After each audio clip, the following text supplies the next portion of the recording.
구약성경 1097면입니다. 1097면 예레미야 29장 12절 13절 말씀입니다. 우리 두 절을 다 같이 함께 읽겠습니다. 너희가 내게 부르짖으며 내게 와서 기도하면 내가 너희의 기도를 들을 것이요 너희가 온 마음으로 나를 구하면 나를 찾을 것이요 나를 만나리라. 아멘. 여러분 만나서 반갑습니다. 오시느라고 수고 많으셨습니다. 참 잘 오셨습니다. 우리 한번 인사하겠습니다. 참 잘 오셨습니다. 주님의 이름으로 축복합니다. 오늘도 주님께서 큰 은혜 주시기를 바랍니다. 우리가 오늘 부른 우리 찬양팀 부른 첫 찬송이 무엇인가 하면 주음성 외에는 참 기쁨 없도다 날 사랑하신 주 늘 계시옵소서. 그 다음에 후렴이 뭐였죠? 후렴이 뭐였죠? 기쁘고 기쁘도다 항상 기쁘도다 나 주께 왔사오니 복 주시옵소서. 복 주옵소서. 이렇게 찬양이 되어 있습니다. 여러분 오늘 누구에게 오셨지요? 우리 주님께 왔지요. 하나님께 왔습니다. 하나님께 뭐 받으러고 왔지요? 복 받으러고 왔습니다. 자, 그러면 우리의 마음이 어떻게 해야 됩니까? 네, 우리의 마음이 어떻게 해야 되죠? 기쁘고 기뻐해야 합니다. 여러분 얼굴 보니까 전혀 이 찬송과는 좀 달라요. 그러니까 찬송은 기쁘고 기쁘도다. 정말 이거 감동 아니겠습니까? 기쁘고 기쁘도다. 반복하여 정말 기쁨을 강조하고 있는데 나는 정말 슬프고 슬프도다. 이런 마음과 얼굴을 가지고 계신 것 같아요. 우리가 이 시간 우리가 누구에게 나왔냐면 하나님께 나왔습니다. 하나님께서 우리를 심판하시고 우리를 저주하시기 위해서가 아니라 우리에게 복을 주시기 원하시는 하나님이시지요. 그 하나님께 나왔기 때문에 기쁘고 기쁘도다. 왜? 우리 주님 만나면 반드시 하나님께서 주시는 가장 좋은 것을 누릴 수 있기 때문에 그 기대를 가지고 나왔으면 기쁘고 기쁘도다. 항상 기쁘도다. 이 마음이 되어야죠. 여러분 한번 지금 이 시간에 내 마음을 좀 한번 바꿔보시기를 바랍니다. 내 마음을 좀 한번 바꿔보세요. 지금 마음이 어떻다고요? 기쁘고 기쁘도다. 항상 기쁘도다. 왜? 나 주께 왔사오니 복 주옵소서. 우리가 이 마음을 가지고 나왔기 때문입니다. 오늘 본문 우리 12절 13절에 보면 너희가 내게 부르짖으며 와서 기도하면 내가 너희들의 기도를 들을 것이요 너희가 온 마음으로 나를 구하면 나를 찾을 것이요 나를 만나리라. 이렇게 약속하셨습니다. 우리가 지난 시간에 J.I. 베커라는 그 교수가 의무를 넘어서 기쁨으로 우리의 기도가 그렇게 돼야 된다. 그렇게 우리가 함께 나눴습니다. 여러분 우리의 기도가 의무를 넘어서 정말 기쁨이 돼야 되지요. 의무를 가지고 기도한다면 우리 기도는 참 힘들고 어려울 것입니다. 또 때로는 괴로울 것이고 정말 하기 싫은 그런 것들이 우리의 기도가 될 것입니다. 그러나 여러분 우리의 기도가 기쁨이라면 우리는 기도하고 싶을 것입니다. 기도의 자리로 나오고 싶을 것입니다. 누가 말려도 기도하려고 할 것입니다. 우리의 기도가 의무를 넘어 기쁨이 되는 그런 기도가 되어야 한다는 것이지요.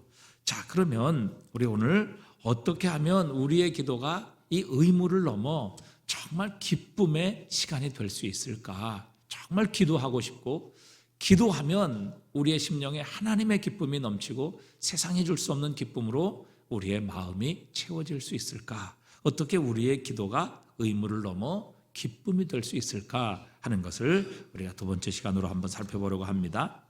존 칼빈이라는 사람은 하나님을 향한 두려움이 기도의 기본이다, 출발이다 이렇게 얘기를 했어요. 하나님을 두려워하는 마음, 즉 하나님을 경외하는 마음이 기도의 기본이다. 그래서 그리스도인에게 있어서 기도의 실제가 얼마나 엄중하고 광대한 일인지를 의식하는 것이 기도의 시작이어야만 한다. 이렇게 이야기를 했습니다. 여러분, 기도는 무엇입니까? 기도는 한마디로 이 온 우주를 다스리시는 전능하신 하나님과의 독대입니다. 여러분, 참 이것은 아주 엄청난 정의지요. 여러분, 내가 하나님께 기도한다, 이것은 온 우주를 다스리시는 전능하신 하나님과 독대하는 것. 여러분, 이것이 우리의 기도라는 것이죠. 그러니까 사실 여러분, 이 기도라는 것을 우리가 제대로 안다면 이 기도가 정말 얼마나 엄청난 일이고 얼마나 광대한 일이며 얼마나 놀라운 능력을 가지고 있는 것인가 하는 것을 우리가 새삼 발견할 수 있다는 사실입니다. 여러분, 생각해 보세요. 온 우주를 다스리시는, 세상 모든 주권을 가지고 계시는 하나님과 내가 지금 1대1로 만나는 것이 바로 기도다. 그러면 여러분, 나의 기도가 어떻게 되겠습니까? 여러분, 우리가 기도를 통해 만나고 정말 독대하는 그분이 바로 전능하신 하나님, 온 우주의 창조주이시오 만유의 주제이신 하나님이라는 것을 우리가 분명히 깨닫는다면, 여러분, 그 하나님을 만나는 이 기도의 시간, 그 하나님을 경외하는 것, 하나님을 두려워하는 것, 이건 너무도 자연스러운 것입니다.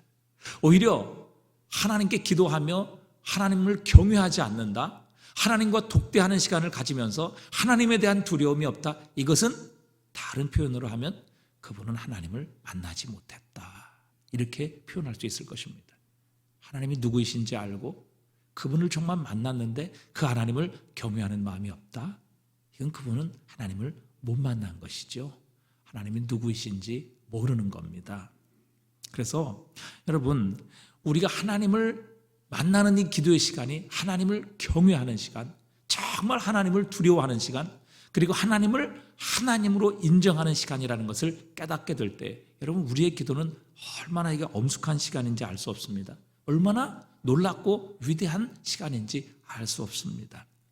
우리가 여기서 하나님을 두려워한다, 경외한다라는 이 말은 죄로 인해 벌을 받을까 봐 두려워한다, 그런 의미가 아닙니다. 왜냐하면 주님께서는 로마서 8장 1절에서 그리스도 예수 안에 있는 자에게는 결코 무엇이 없다고요? 정죄함이 없다. 죄와 사망의 법에서 나를 해방하셨기 때문이라, 이렇게 분명히 정의하고 말씀하십니다. 그래서 하나님을 경외하는 것은 우리의 죄 때문에 하나님께 심판받고 하나님께 멸망받을까 봐, 정죄받을까 봐 두려워하는 그 두려움이 아니라는 사실입니다. 오히려 시편 130편 4절에 보면, 그러나 사유하심이 주께 있음은 주를 뭐하게 하려 하심이라? 경외하게. 그러니까 우리가 정말 하나님께 용서를 받으면 하나님을 두려워할 수밖에 없다는 것입니다. 그 하나님의 용서로 인하여 우리는 하나님을 경외할 수밖에 없다는 것이죠. 그래서 하나님에 대한 용서의 체험이 오히려 하나님을 더 두렵게 하고 더 하나님을 경외하게 한다, 이렇게 표현하고 계시는 겁니다. 여러분 세상에서 가장 만나고 싶은 사람이 누구이십니까? 여러분 세상에서 가장 만나고 싶은 분이 누구세요? 또 하나님이시래. 네. 여러분 정말 하나님 만나고 싶어요? 정말 만나고 싶어요? 네. 하나님 빼고요. 여러분 정말 세상에서 내가 꼭 한번 저 사람은 만나보고 싶다, 그런 분이 있어요? 네? 난 저 사람 꼭 한번 좀 만나보고 싶다, 이런 분이 있습니까? 네? 장지화 권사님 누구 한번 만나보고 싶어요? 만나고 싶은 사람이 없어. 네? 만나고 싶은 분이 없어요. 별로 이 세상에 소망이 없네, 그렇죠? 만나고 싶은 사람이 없어요. 저는 옛날에 영국에 있을 때 엘리자베스 여왕을 한번 좀 만나보고 싶었어요. 제가 그 엘리자베스 여왕이 사는 그 궁전에 윈저가 이제 그분들이 사는 집인데, 윈저라는 성에 한번 갔었는데 그분이 안 만나 주시더라고요. 또 뭐 나오지도 않고 전혀 반가워하지도 않으시는 것 같아요. 근데 한번 꼭 그분을 만나보고 싶더라고요. 그 옛날에 수영록 교회의 이제 이규현 목사님께서 그 정필도 목사님에 대한 쭉 얘기를 하시면서 그런 얘기를 하시더라고요. 그분은 감히 이렇게 범접할 수 없는 경건의 어떤 표상이다, 이런 얘기를 하시는 걸 들었어요. 감히 이렇게 그분과 만나서 자연스럽게 또 자유스럽게 이렇게 대화하는 것이 너무도 어려운, 정말 경건에 있어서는 정말 자신과 너무 이렇게 큰 레벨의 차이가 있는 그런 분이다. 그래서 그분 앞에 서면 정말 자기가 작아지는 것을 느낀다. 그런 말씀을 하신 것을 보게 됩니다. 근데 여러분 생각해 보세요. 지금은 왕권이 옛날 같지 않습니다.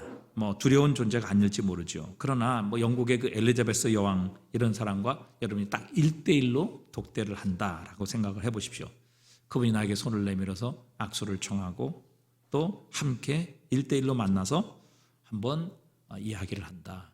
사실 이거는 엄청난 일이죠. 우리가 상상할 수 없는 일입니다.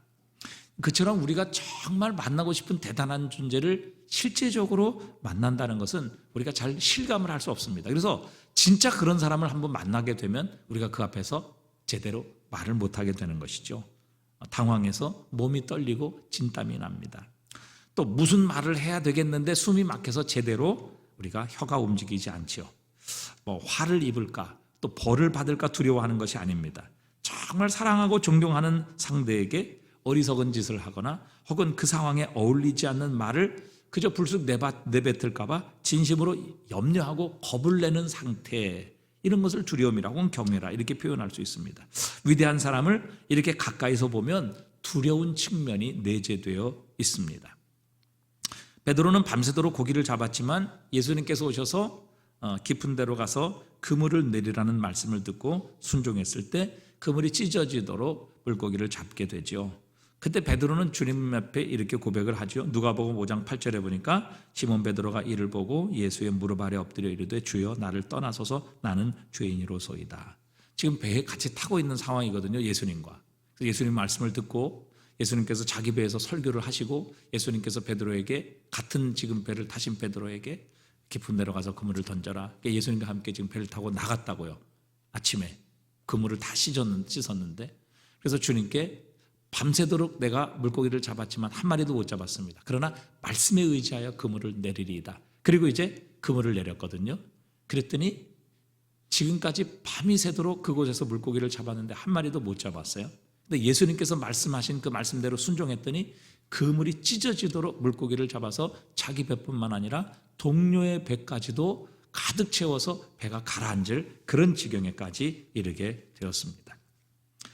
그 예수님의 말씀에 능력을 경험하게 되자 베드로가 그렇게 예수님 앞에 무릎 아래 엎드려 이르되 주여 나를 떠나소서 나는 죄인으로소이다 이렇게 고백한 겁니다. 아니 왜 방금 전까지 예수님을 향한 태도와 이 예수님의 말씀을 통해 기적을 체험한 후에 태도가 이렇게 갑자기 바뀌었을까 하는 것입니다.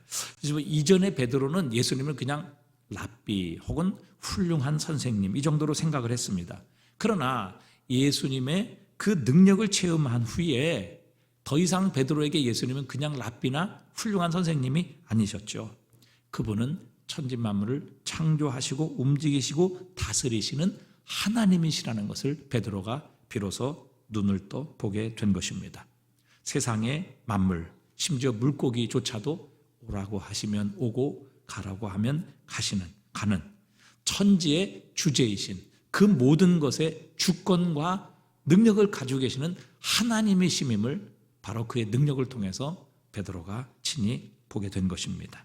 그때 영광스러운 하나님 앞에 자신의 부족하고 죄악된 모습을 깨닫고 그분 앞에 엎드려 빌어서 경배하게 된 것이죠. 그러니까 예수님의 능력을 보고 예수님이 친히 하나님 되심을 그는 체험했을 때 그분의 능력 앞에, 그분의 영광 앞에, 그분의 거룩하심 앞에 그는 무릎을 꿇고 경배할 수밖에 없었던 것입니다. 바로 전능하신 하나님의 아들이 자신의 배에 오르셔서 자신에게 말씀하시고 자신 앞에 계셨기 때문입니다. 여러분, 하나님의 임재 앞으로 나가고 그분을 만나게 되면 우리는 베드로와 같은 이런 두려움이 있는 것이지요. 이전과 전혀 다른 모습이죠. 그러니까 경외함이라는 것은 한마디로 하나님을 하나님으로 느끼는 것입니다. 하나님을 하나님으로 바로 보게 되는 것이죠. 그런데 과연 하나님을 정말 하나님으로 보고 하나님을 전능하신 그 하나님으로 우리가 믿게 될 때에 과연 우리가 일반적인 행동을 그 앞에서 할 수 있겠느냐 하는 것이죠. 친구에게 말하는 것처럼 마음대로 그 하나님 앞에서 말할 수 있겠느냐는 것이죠. 다른 사람 비판도 하고 욕도 하고 흉도 보는 말을 과연 전능하신 하나님 앞에서 우리가 그대로 말할 수 있겠느냐 하는 것입니다. 한번 제가 말씀드렸는데 저희 선배 하나가 대학 다닐 때 여의도 순복음교회를 다녔습니다. 당시 성도가 70만 명 정도 됐어요. 그래서 세계에서 제일 큰 교회였습니다. 그런데 그 목사님이 앞에서 설교하는 거 다 보지요. 그런데 그 70만 명의 성도들 가운데서 누가 과연 그 조영기 목사님과 독대를 할 수 있겠어요? 만날 수 있겠어요? 여러분, 그런 사람한테는요, 전화도 할 수 없습니다. 전화번호도 안 가르쳐 줘요. 제가 한 200~300명 되는 교회 목사님한테 전화 걸어도요, 그 교회의 부목사님이나 사무원이 목사님 핸드폰 안 가르쳐 주더라고요. 그래서 되게 치사하다. 얼마나 위대하게 목사님 내 신분을 밝히고도 전화번호 좀 핸드폰 번호 좀 알려달라고 좀 물어볼 거 있어서 알려달라니까는 위대한 한국에서 제일 큰 교회 목사도 아니면서 저 핸드폰 번호를 안 가르쳐 주는 거예요. 그래서 참 괘씸하다는 그런 생각을 한 적이 있어요. 근데 여러분, 세계에서 제일 큰 교회 목사님, 성도가 70만 명이에요. 그런 분을 여러분 독대할 수 있겠어요? 만날 수 있겠어요? 근데 우리 선배가 그 조영기 목사님하고 엘리베이터를 탔는데 단 둘이 엘리베이터에 탄 거예요. 그랬더니 정말 얼굴이 하얘지더라고요. 세상에 하나도 보이질 않더라는 거예요. 그러니까 그 정도로 그 자기가 존경하고 정말 위대한 그런 어떤 사람을 만나게 됐을 때 우리의 모습이 바로 그런 두려움을 갖게 된다는 것이죠. 그런데 여러분, 다 제가 말씀드린 분들은 다 사람이에요. 피조물들입니다. 하지만 여러분, 우리가 지금 독대하는 그 하나님은요, 이게 사람이 아니에요. 피조물이 아니라 말이죠. 전능하신 하나님이십니다. 감히 인간이 독대하고 만나고 대하고 이야기할 수 없는 그런 거룩하신 위대하신 전능하신 하나님이시라는 사실입니다. 여러분, 이 기도가 얼마나 이게 정말 우리가 엄청난 것인가를 우리가 이 기도를 통해 만나는 그분이 누구인가 하는 것을 우리가 깨닫는다면, 여러분, 우리의 기도가 이게 일반적으로 지금까지 하던 의무적으로 하던 그런 기도가 결코 될 수 없을 거라는 사실입니다. 기도는 전능하신 하나님과의 1대1의 만남이다. 이렇게 정의를 하면 내가 지금 만나고 있는 그 하나님, 내가 지금 기도하고 있는 그 기도의 대상이신 하나님이 어떤 분이신가 하는 것을 분명히 안다면요, 우리의 기도가 얼마나 위대하고 놀라운 것인지를 우리가 다시 한번 재발견할 수 있게 되는 것입니다. 여러분, 진짜 전능하신 하나님을 전능하신 분이라고 믿으면, 그래서 그분을 찬양하고 그분의 위엄을 높이게 되면, 사실 여러분, 우리가 기도를 통해 가지고 나왔던 우리의 모든 기도의 제목, 세상적인 근심, 걱정, 염려, 두려움, 이게 다 사라져야만 하는 것입니다.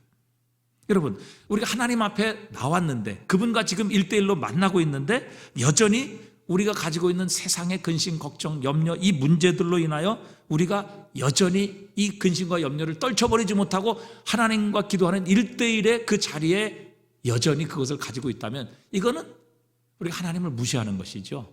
하나님을 믿지 못하는 것입니다. 그러니까 한마디로 내가 가진 근심, 걱정, 염려, 이게 하나님보다 훨씬 더 크다는 거예요. 그러니까 이 근심과 염려, 걱정 하나님께서 해결하실 수 있는 분이 아니시라고 내가 그 하나님을 무시하는 겁니다. 그러니까 정말 하나님을 경외하고 하나님이 어떤 분이신지 분명하게 믿는다면, 여러분, 우리가 가진 근심, 걱정, 염려, 두려움, 이 세상적인 염려는 그분에게 나가는 그 순간 여러분 사라지고 없어져야 돼요. 당연하죠. 그렇지 않습니까? 아니, 우리가 가지고 있는 걱정과 염려, 두려움, 이 모든 것이 이 모든 것이 과연 전능하신 하나님, 이 온 땅을 만드시고 창조하신 그 하나님 앞에 무슨 문제가 되겠어요? 그런데 기도하면서도 여전히 걱정한다. 기도하면서도 여전히 이 염려 때문에 두려워한다. 기도하면서 여전히 이 필요 때문에 내가 늘 가난함을 느낀다. 이건 뭐예요? 하나님을 내가 가진 염려보다 못하신 분, 내가 가진 걱정을 해결하지 못하실 분이라고 하나님을 무시하는 거예요. 이게 사실 우리가 하나님을 경외하고 그분을 정말 하나님으로 믿는다고 하면, 여러분, 그 하나님 앞에 우리가 나아갈 때 우리가 가진 세상의 염려, 근심, 걱정, 두려움, 이 모든 것은 여러분 자연스럽게 없어지고 사라져야 되는 게 당연한 거예요. 그래서 여러분 우리 오늘 부른 찬송가에 여러분 기쁘고 기쁘도다 항상 기쁘도다 나 주께 왔사오니 복 주옵소서. 여러분 주님께 나갔는데 그분이 누구세요? 이 온 천지 만물의 주권을 가지고 계시는 하나님이시잖아요. 세상의 가장 높은 왕도 그분의 뜻으로 폐하기도 하고 세우시기도 하시는 그 전능하신 하나님이시잖아요. 그런데 그분 앞에 나갔는데 여러분 여전히 내가 가진 세상의 걱정, 염려, 두려움 여전히 가지고 그분 앞에 나와서 1대1로 대화하고 있다면, 걱정하고 염려하고 두려워하면서 그분께 기도하고 있다면 이건 뭐예요? 하나님은 내 걱정보다 못하신 분이야. 하나님은 내 문제를 절대 해결하지 못하시는 능력이 없는 무능한 분이야. 이렇게 지금 하나님을 무시하는 거라고요.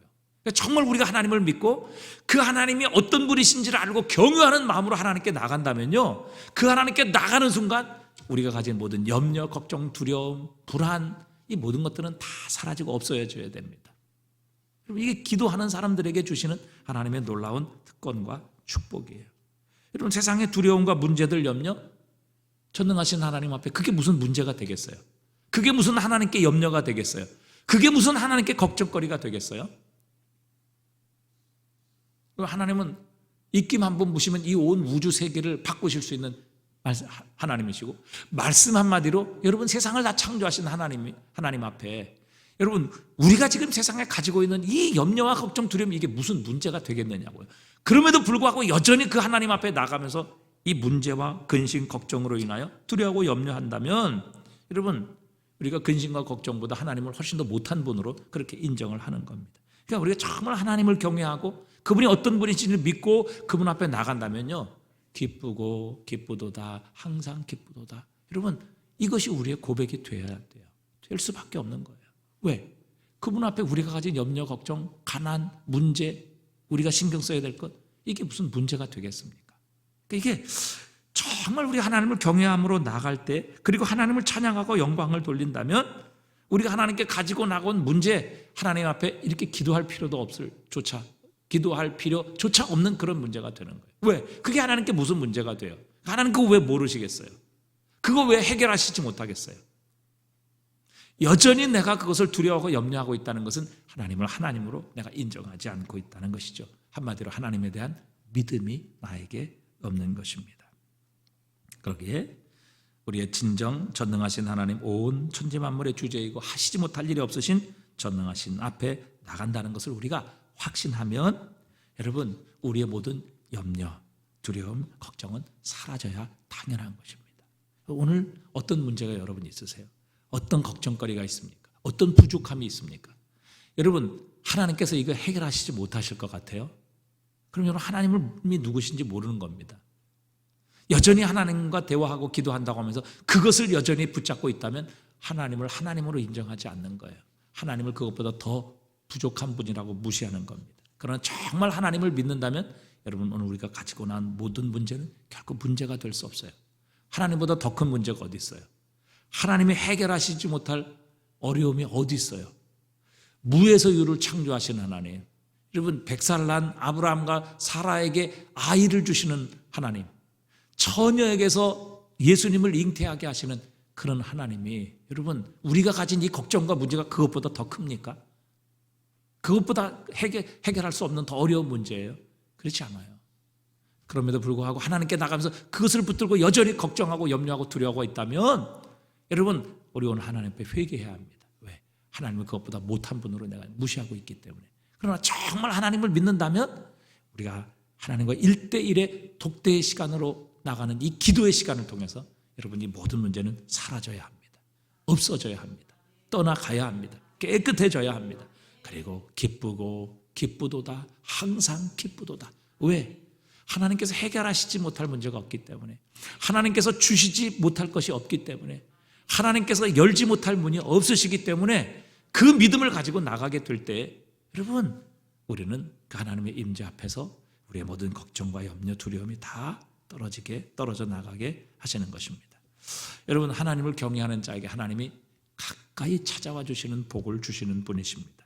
시편 25편 14절에도 보면 여호와의 친밀하심이 그를 누구에게, 어떻게 하는 자에게?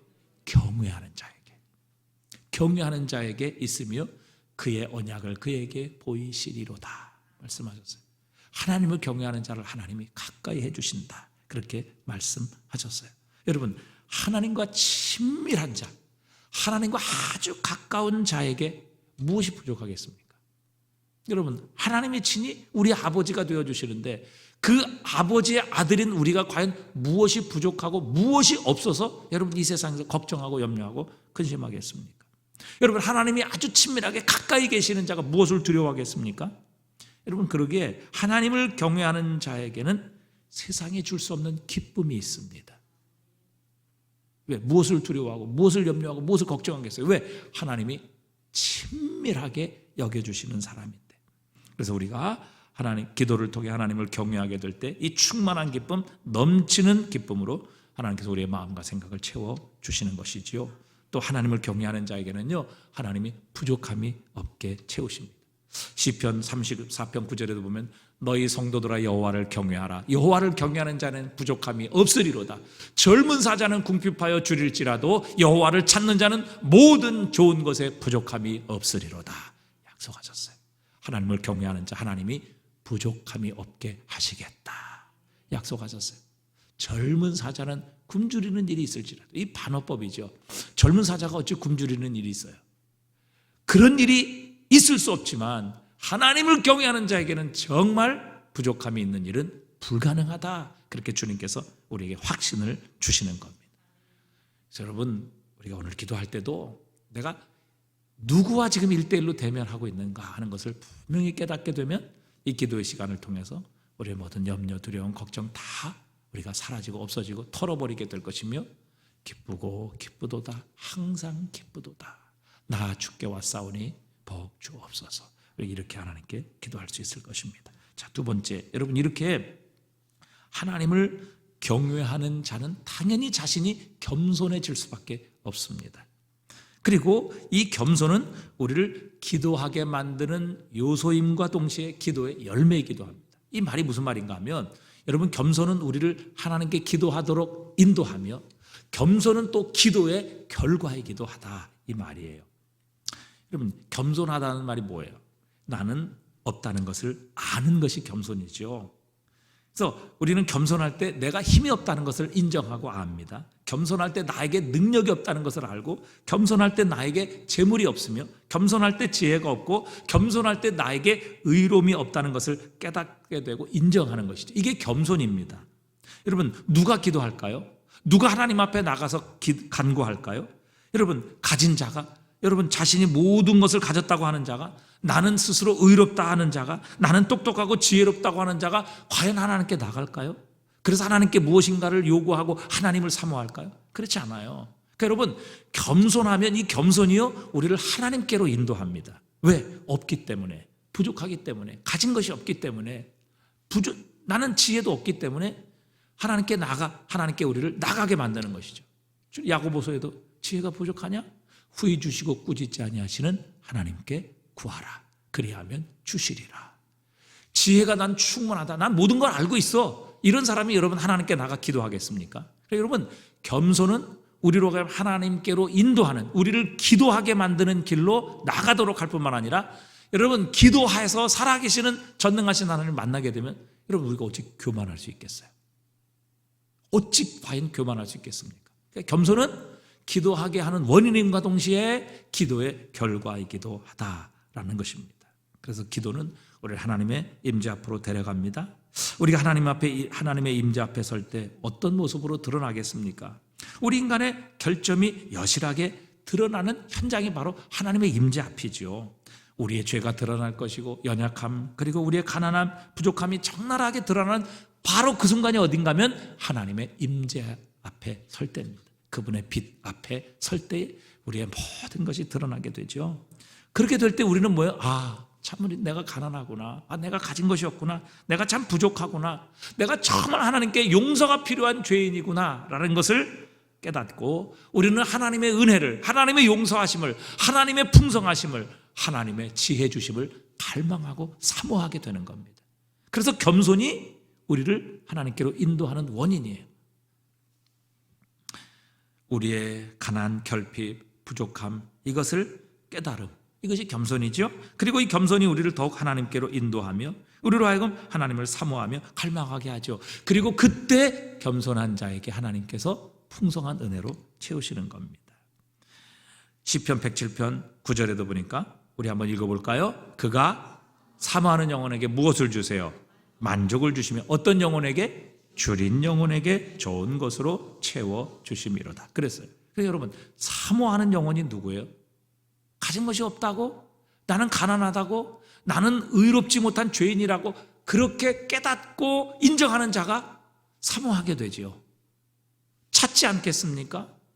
주님의 은혜가 아니면 채워질 수 없기 때문에 그분을 사모하고 그분께 나아가 그분께 간구하게 되는 것입니다. 그리고 줄인 영혼, 배고픈 영혼, 정말 의에 줄이고 목마른 영혼, 하나님의 의, 그리스도 예수의 십자가가 아니면 나는 결코 내 죄가 용서받을 수 없다는 이 가난한 심령, 이 사모하는 마음, 그리고 줄인 영혼으로 우리가 바뀌게 될 때 우리는 우리의 이 줄인 영혼을 채우실 수 있는 유일한 우리의 구주가 되시는 예수 그리스도를 찾게 되고 갈망하게 되고 사모하게 되는 겁니다.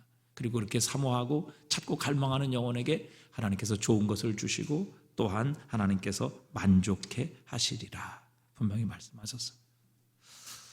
마가복음 2장에도 예수께서 제자들에게 많은 유대인들에게 말씀하셨죠. 건강한 자에게는 의사가 쓸데없고 병든 자에게라야 쓸데있느니라. 나는 의인을 부르러 온 것이 아니라 죄인을 부르러 왔노라 말씀하셨어요. 의인은 자기가 스스로 의인이라고 생각하기 때문에 예수님을 필요로 하지 않아요. 예수님의 은혜를 요구하지 않아요. 주님의 십자가를 요구하지 않아요. 왜? 내 스스로 의로운데, 내 스스로 죄가 없는데, 내 스스로의 힘으로 나의 의로움으로 천국 갈 수 있고 하나님께 나갈 수 있는데 뭐 예수님을 필요로 하고 예수님을 갈망하겠어요?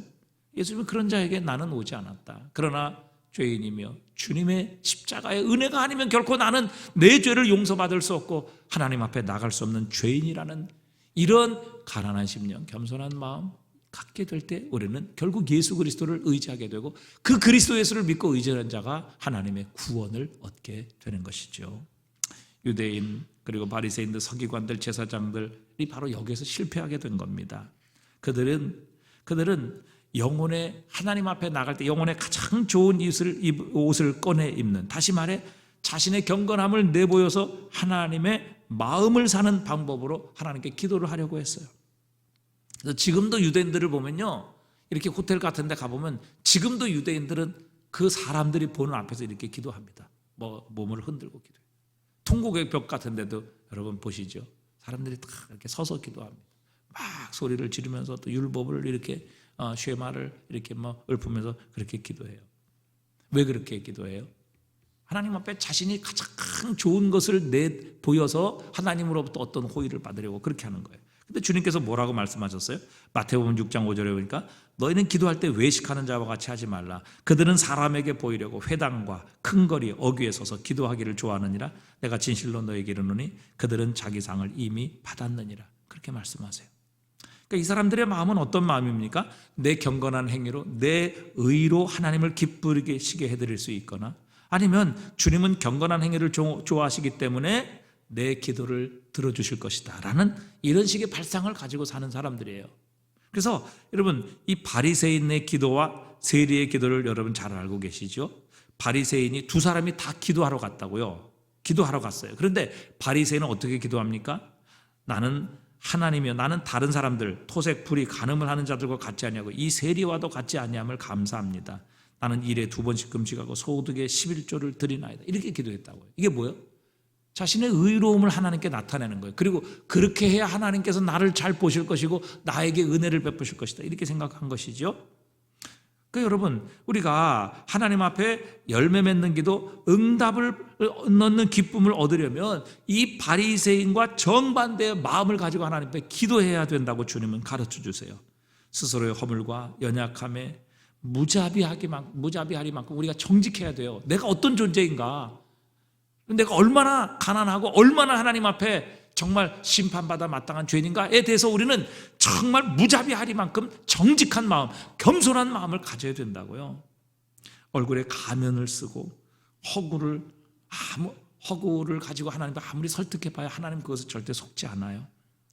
하나님의 은혜와 용서만이 나의 유일한 희망이라는 이 믿음을 가지고 내 죄악과 허물을 솔직하게 하나님 앞에 인정해야 우리는 하나님의 은혜를 받습니다. 세리가 이렇게 기도했죠. 멀리 서서, 성전 안에 들어가지도 못했어요. 멀리 서서 감히 눈을 들어 하늘을 오지 못하고 하나님이 계신 그 하늘을 눈을 들어서 보지 못했어요. 다만 가슴을 치며 이르되 하나님이여 불쌍히 여기소서 나는 죄인이로소이다. 그러니까 자신의 모습 앞에 정직한 것이죠. 정말 무자비하리만큼 정직했어요. 자신이 누구인지, 그 하나님의 존재와 그 하나님의 영광 앞에 정말 무자비하리만큼 정직하고 자신의 모습을 인정했을 때 그는 겸손해질 수밖에 없었어요. 그래서 그가 하나님께 바라는 유일한 근거는 뭐예요? 불쌍히 여겨달라는 거예요. 자신이 한 것이 없기 때문에, 자신은 죄인이기 때문에 불쌍히 여겨달라, 그 한 가지 근거를 가지고 지금 하나님께 기도했어요. 하나님 뭐라고 말씀하십니까? 주님께서 내가 이르노니 저 바리새인이 아니고 이 사람이 의롭다 하심을 받고 그의 집으로 내려갔느니라. 무릇 자기를 높이는 자는 낮아지고 자기를 낮추는 자는 높아지리라. 주님께서 그렇게 말씀하셨어요. 여러분, 우리가 1대1로 전능하신 하나님을 대면하는 이 경외의 마음을 가지면요, 우리는 당연히 하나님 앞에 겸손해질 수밖에 없어요. 내가 그 하나님 앞에 얼마나 부족한 죄인인지, 얼마나 죄 많고 하나님만이 나의 구원이시라는 것을 인정할 수밖에 없는, 여러분, 겸손한 마음을 가지고 하나님 앞에 나갈 때요, 여러분, 우리는 하나님의 응답을 받습니다. 하나님으로부터 가장 좋은 것을 누리게 되는 것이에요. 야곱도 보십시오. 그는 하나님의 은혜가 아니면 자신은 더 이상 존재할 수 없는 겸손한 마음을 결국 야복강에서 가지게 됩니다. 이 절체절명의 상황에서 자신의 자랑, 자신의 행위, 경건함을 하나님께 내보이지 않았어요. 하나님, 나 이렇게 살았습니다. 하나님, 나 이렇게 좋은 일 많이 했어요. 하나님, 나 이렇게 깨끗하게 살았어요. 이렇게 내보여서 하나님 그렇기 때문에 나에게 은혜를 주시고 축복해 주세요. 이렇게 이렇게 말하지 않았어요. 이 야곱은요, 정말 하나님이 주시는 복이 아니고 하나님의 은혜가 아니면 자신은 절망적이라는 것을 하나님께 말했습니다. 더 이상 다른 곳에는 나의 희망이 없다고 하나님께 분명히 말씀드렸어요. 그것이 어떻게 표현됩니까?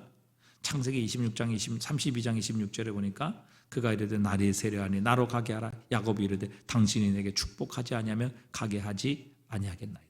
이거 목숨을 건 기도거든요. 왜? 하나님 놓지 않으면 죽잖아요. 하나님께서 잠깐 이렇게 치셨는데도 환도뼈가 부러졌는데, 여러분, 하나님께서 그 불어보시고 하나님께서 발로 차버리시면 어떻게 했어요? 이 죽는 거예요.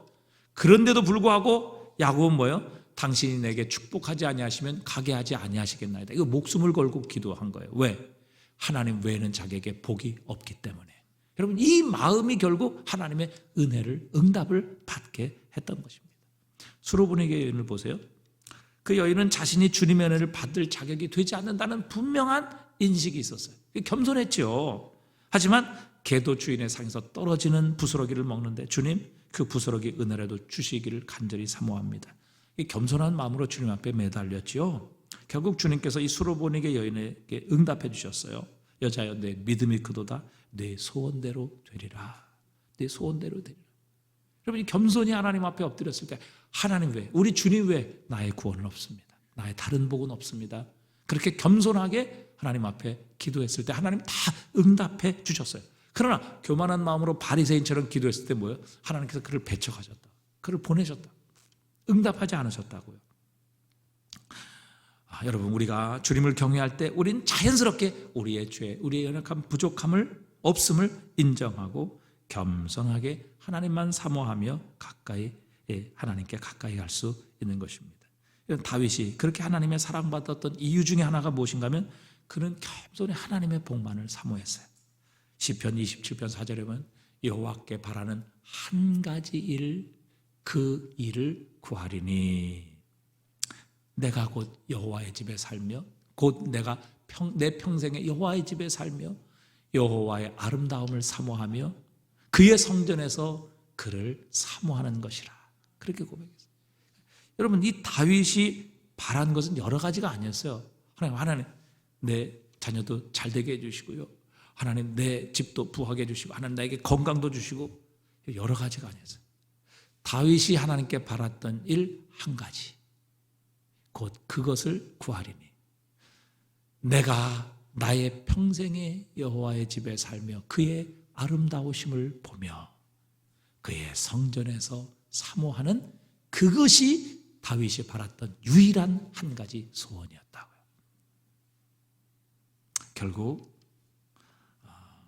그가 바랐던 한 가지 하나님께서 응답해 주셨어요. 여러분, 그러게 오늘도 겸손함이 우리를 하나님께로 인도하는 것입니다. 그리고 겸손한 마음으로 하나님께로 가면 하나님이 우리에게 응답해 주세요. 우리에게 가장 좋은 것으로 채워주세요. 그리고 그 하나님의 그 응답과 은혜를 체험하게 되면 우리는 그 결과 또 겸손해질 수밖에 없습니다. 왜? 이것이 나에게로부터 난 것이 아니라 하나님의 은혜이기 때문에. 여러분, 오늘도 겸손하면 하나님께 나갈 수밖에 없고, 하나님께 겸손으로 나가면 하나님께서 응답해 주십니다. 그리고 그 응답을 받으면 우리는 또 겸손해질 수밖에 없는 거예요.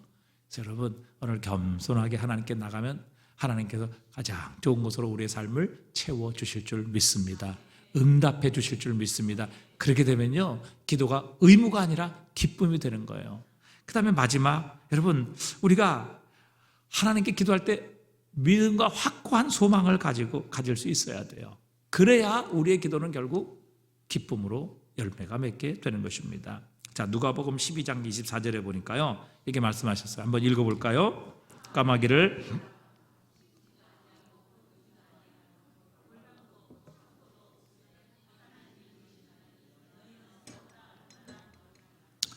여러분, 이제 제가 이 말씀을 이제 생각하면서, 근데 어제 비가 왔죠. 어제 저 목양실 앞에 창문에 까마귀가 2마리가 그 창문에 앉아가지고요, 막 소리를 지르면서 지들끼리 막 대화도 하고 막 이러더라고요. 그래서 아주 우연하게 까마귀를 아주 가까이서 볼 수 있는 그런 기회가 있었어요. 창문에 바로 거기 앉아 있으니까. 그래서 창문에서 이렇게 봤는데요, 와, 까마귀요, 정말 까맣대요. 여러분, 까마귀 자세히 보셨어요? 까마귀요, 전부 까매요. 아니, 여러분, 진짜 한번 보세요. 가까이 가서 한번 보세요. 까마귀가요, 얼마나 까만지 몰라요. 까마귀에는요, 하얀 게 하나도 없어요. 다른 색깔 하나도 없어요. 제가 자세히 봤거든요. 까마귀는요, 부리도 까매요. 부리도 까매요. 그리고 까마귀는요, 눈도 까매요, 눈. 와, 진짜 까맣대요. 그러니까 여러분, 까마귀 잘 못 보셔서 그래요. 근데 어저께 자세히 봤어요. 근데 오늘 이 까마귀가 나오더라고요. 까마귀를 생각해 보라. 심지도 아니하고 거지도 아니하며 골방도 없어 창고도 없으되 하나님이 기르시나니 너희는 새보다 얼마나 귀하냐 그랬어요. 사실 여러분, 까마귀를 좋아하는 이런 분은 별로 없으신 것 같아요. 그렇죠? 우리 집에 앵무새도 기르고, 그다음에 참새, 그다음에 또 무슨 새 길러요? 네? 이제 새 이렇게 많이 기르잖아, 그렇죠? 새 기르는데 그 까마귀를 기른다, 이런 사람 아직 못 본 것 같아요. 까마귀. 그리고 까마귀 보니까 되게 커요. 한 이만해요. 아, 징그러워. 까마귀가 주로 뭐 먹습니까?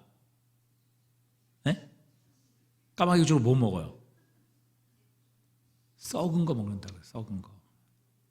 까마귀는 주로 썩은 거, 죽은 거, 이런 것만 먹어요. 그러니까 사실 까마귀가요, 여러분, 사실 굉장히 어떻게 보면 좀 혐오스러운 동물이에요. 그리고 까마귀가 울 때 어떻게 울어요? 꾀꼴 이러고 울어요? 까마귀 어떻게 울어요? 와, 까마귀 우는 소리 들으니까 어제요, 이거 목에 가시 걸려가지고요, 완전히 죽겠어, 까 이렇게 울어요, 까마귀가. 진짜 까마귀 한번 우는 소리들, 이게 목에 가시 걸려가지고요, 완전 그런 소리. 진짜 이거 까마귀 이쁜 구석이 한 군데도 없는 거예요. 네? 진짜 이쁜 구석이 한 군데도 없어요. 어디 좋아하고 사랑할 만한 구석이 한 군데도 없어요. 색깔 전부 까맣지, 얼굴 못생겼지, 그 다음에 또 늘 썩은 고기만 먹지, 그 다음에 이게 까마귀는 좋아할 게 아무것도 없는 조류예요. 그래서 우리 시주에도 있잖아요. 까마귀 노는 곳에 백로야 가지 마라. 성낸 까마귀가 흰 빛을 시기할세라. 청강에 기껏 씻은 몸이 더럽혀질까 걱정이구나. 여러분, 이 시조를 누가 지었는가 하면 고려 말기의 시인 정몽주의 어머니 이씨가 지은 시예요. 그러니까 그때 까마귀를 바로 이제 이성계의 조선의 신하들을, 이성계를 따르는 조선의 사람들을 가리키는 것이죠. 그래서 이제 이 정몽주 같은 분은 끝까지 절개를 지켜서 결국 선조께서 아주 비참한 죽임을 당하잖아요. 근데 참 재밌는 것은요, 자, 오늘 누가복음 12장 24절에서 까마귀를 생각하라 그랬어요. 저는 참 이게 하나님께서 정말 참 놀라운 분이시다 생각을 한 거예요. 왜 하나님께서 까마귀라는 새를 어디다 집어넣으셨을까? 여러분, 이렇게 넣을 수도 있잖아요. 공작을 생각하라. 아니면 지금 뭐 원앙새가 우리나라에 뭐 지금 200마리인가 왔다면서요. 미국에서 원앙새 한 마리 왔다고 지금 난리 쳤다는데 우리나라에 지금 원앙새가 200마리가 왔대요. 원앙새를 생각하라. 여러분, 얼마나 사랑받을 만해요. 귀엽잖아요, 그렇죠? 이거 공작 같은 거 얼마나 여러분 아름답습니까? 근데 하나님께서 공작을 생각하라, 원앙새를 생각하라 이렇게 말씀하지 않으시고 가장 혐오스럽고 정말 이거는 실은 그 울음도 그냥 완전히 그 까긴 이 까마귀를 생각하라 이렇게 말씀하시는데 이 분명한 의미가 있는 것 같아요. 여러분, 이 까마귀는요, 앵무새나 참새처럼 뭐 꾀꼬리처럼 목소리로 울음도 좋지 않습니다. 까까. 이거 맨날 가시 걸려서 이거 뭐 토하기 직전에 그런 소리나 내고 색깔도 까맣지요. 그다음에 뭐 죽은 썩은 고기나 매일 먹지요. 그런데 여러분, 이런 까마귀 새끼도요, 까까 그렇게 부르짖으면요, 그 어미가 절대 그거 무시하지 않아요. 여러분, 그 새끼들이, 까마귀 새끼들이요, 까까 이렇게 아주 입 벌려서 크게 소리를 지르면요, 어미는 절대 외면하지 않고 뭐예요? 먹이를 물어와서 그렇게 크게 소리 지르는 까마귀에게 먹이를 주는 거예요. 여러분, 크게 소리 지르는 까마귀는 배가 고프다는 그 얘기거든요. 그런데 그런 까마귀 새끼를 까마귀가 결국 외면하지 않아요. 반드시 소리 지르는 부르짖는 그 까마귀 새끼를 그 어미가 먹이를 갖고 와서 먹여준다고요. 그래서 그 까마귀가 커가는 거예요. 그러니까 하나님께서 그런 방법으로 까마귀를 뭐예요? 먹이시고 그들의 기도에 응답하시는 거예요. 그러니까 여러분, 이런 가장 사람이 싫어하고 미물인 까마귀도 하나님께서 응답하셔서 그들을 먹이시고 입히셔서, 여러분, 까마귀가 굶어 죽었다 이런 거 못 보셨잖아요. 농약 먹고 죽었다 이런 거는 많이 보지만, 여러분, 굶어서 죽었다 이런 까마귀는 없단 말이죠. 이게 뭐예요? 하나님께서 그런 가장 인간이 보기에 미물이고 싫어하는 그런 까마귀조차도 그 새끼의 부르짖음에 하나님께서 응답하셔서 먹이를 부모로부터 갖다 주시는 거예요. 그런데 그런 혐오는 아니죠. 혐오는 아니고 그냥 우리가 별로 좋아하지 않는 까마귀조차도 그렇게 부르짖으면 그 어미가 응답하고 먹을 것을 주는데, 그래서 까마귀를 생각하라. 하나님께서 심지도 않고 너희들이 심지도 않고 먹을 것 주지 않지만 하나님께서 다 먹이셔서 까마귀가 지금 세상에 저렇게 잘 살고 있지 않느냐. 하물며 우리가 까마귀와 비교할 수 있는 존재냐? 우리는 하나님, 이 까마귀와 비교할 수 없는 하나님의 아들, 딸이 아니냐? 예수 그리스도의 핏값을 주고 사신 하나님의 존귀한 자녀들이 아니냐? 하물며 하나님의 아들, 딸이 그렇게 부르짖고 그렇게 간구할 때 과연 하나님께서 침묵하시겠느냐? 모르는 체 하시겠느냐? 아니, 저 미물인 까마귀조차도 저렇게 소리 지르면 하나님께서 응답해 주셔서 그 어미를 통해서 먹이를 먹이시고 키우시는데, 여러분, 더구나 생각해 보십시오. 하나님께서 여러분, 저 까마귀에게 까마귀 기도해라, 내가 응답해 줄게, 여러분, 이렇게 명령하시고 약속하신 그런 적은 한 번도 없다고요. 아니, 동물의 왕인 사자에게도 너 부르짖어, 그럼 내가 응답해 줄게, 이렇게 약속하신 적이 어디 한 군데도 없어요. 그러나 여러분, 오늘 본문 우리 예레미야 29장 19절에 12절에 보니까 뭐라고 그랬어요? 한번 읽어볼까요? 너희가 내게 부르짖으며 내게 와서 기도하면 내가 너희들의 기도를 들을 것이요, 너희가 온 마음으로 나를 구하면 나를 찾을 것이요, 나를 만나리라. 하나님 약속해 주셨단 말이죠. 아니, 어느 누구에게도 약속해 주시지 않은 것, 하나님의 자녀, 하나님의 아들, 딸인 저희들에게 하나님께서 명령하시고 약속하셨다는 거예요. 예레미야 33장 3절에도 뭐예요? 너는 내게 부르짖으라, 내가 네게 응답하겠고 네가 알지 못하는 크고 은밀한 일을 보이리라 약속하셨잖아요. 여러분, 하나님이 우리에게 기도하라고 명령하셨고 그 기도에 응답하리라고 그렇게 약속하셨다고요. 여러분, 그렇기 때문에 여러분, 이 기도라는 것이 얼마나 하나님의 축복의 약속이, 응답의 약속이 보장되어 있는 하나님의 축복입니까? 예수님 마태복음 7장에서 구하라, 찾으라, 두드리라 그러면 너희가 찾을 것이요, 또 문을 두드리라 그러면 열릴 것이요, 구하는 이마다 받을 것이요, 찾는 이가 찾아낼 것이요, 두드리는 이에게 열릴 것이라. 너희 중에 누가 아들이 떡을 달라 하는데 옛다 뱀 이러고 주고, 아니 돌이죠, 떡을 달라 하는데 옛다 떡 그리고 돌 줘서 이거 이빨 다 깨지도록 만들고, 또 뭐예요? 생선을 달라는데 옛다 생선 그리고 독사를 줘서 그거 독사한테 물려갖고 죽도록. 여러분, 이런 부모가 세상에 어디 있어요? 그런 부모 세상에 없단 말이죠. 하물며 악한 자라도 자식에게 좋은 것으로 줄 줄 알거든. 하물며 하늘에 계신 너희 아버지께서 구하는 자에게 좋은 것으로 주시지 않겠느냐. 그게 하나님의 약속이에요. 응답의 약속이 있단 말이죠. 여러분, 하나님께서 명령도 하지 아니하시고 약속도 하지 아니하신 이 까마귀에조차 하나님께서 그들의 부르짖음을 들으신다면, 기도하라, 너는 내게 부르짖으라, 내가 내게 응답할 것이고 내가 알지 못하는 크고 은밀한 일을 내게 보이리라 약속하신 하나님, 구하라, 찾으라, 두드리라 그러면 찾고 얻고 열릴 것이라고 약속하신 그 주님, 악한 자라도 자식에게 좋을 것으로 줄 줄 알거든 하물며 하늘에 계신 너희 아버지께서 좋은 것으로 주시지 않겠느냐 약속하신 하나님의 명령과 약속이 있는 여러분 그리스도인들에게 이 기도야말로 얼마나 놀라운 특권이며 축복의 약속이냐 하는 것입니다. 여러분, 이것이 기도하는 사람들이 가져야 될 확신과 소망인 것입니다. 여러분, 우리가 기도하면 하나님 들으십니다. 하나님께서 응답하시겠다고 약속하셨어요. 너는 내게 부르짖으라 명령하셨고 내가 내게 응답할 것이고 내가 알지 못하는 크고 은밀한 일을 내게 보이리라 약속하셨다고요. 하나님 명령하시고 약속하신 것이 기도예요. 그렇기 때문에 우리가 이 확신을 갖고 믿음으로 기도하게 될 때, 여러분, 우리의 기도는 의무를 뛰어넘어 하나님께서 주실 이 약속에 대한, 이 응답에 대한 소망의 기쁨으로 넘치게 될 것입니다. 우리는 기도할 때마다 기대할 거예요. 기도할 때마다 소망을 가질 거예요. 왜? 내 기도를 하나님께서 어떻게 응답하실까? 여러분, 이 소망을 가지고 우리가 기도하게 되면 여러분, 우리의 기도가 의무를 뛰어넘어 우리는 기쁨으로 하나님께 기도할 수 있게 되는 것입니다. 여러분, 이것이 바로 기도하는 사람들의 소망입니다. 우리가 확실히 응답을 받을 것입니다. 하나님의 응답은 반드시 내가 원하는 방법으로 내가 원하는 때에 이루어지는 것, 이게 결코 하나님의 응답이 아니에요. 왜? 우리의 수준과 하나님의 수준은 완전히 틀리기 때문에.